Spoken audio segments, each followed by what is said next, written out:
Is anybody fucking rational? It's so weird when you watch these narratives spin both on the left and on the right. Is anybody looking at and there's so few that a comedian like yourself just rises to the top of the heap?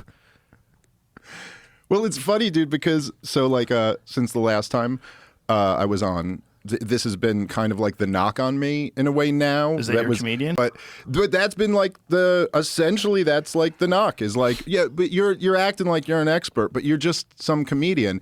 And it's like, no, that's the point. Like, yes, I'm just a comedian. I'm not an expert.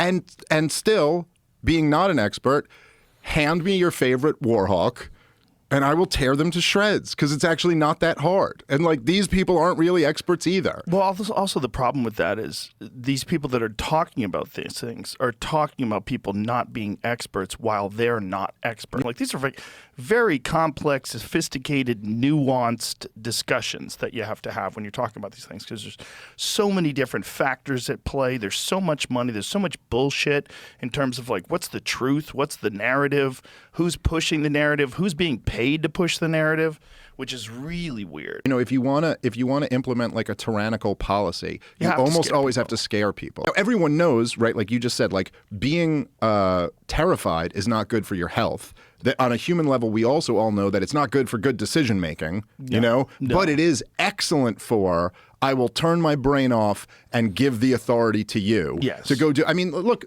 Dick Cheney, the vice president of the United States of America, who is a bit more than just your average vice president, he said it's not a matter of if, but when there will be another 9/11 attack. They were trying to tell the American people right after 9/11 to be in a constant state of fear. Do you remember the COVID warnings where they had colors?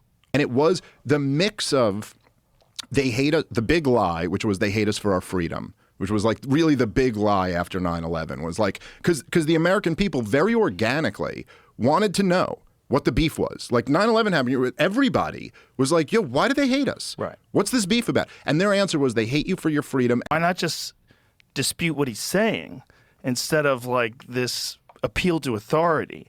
Right. Like you're not an expert. But also, you know, to ask that question is to answer that question. Like, what are the facts? Is that genocide? Right. Like, what is, you know, what's going on?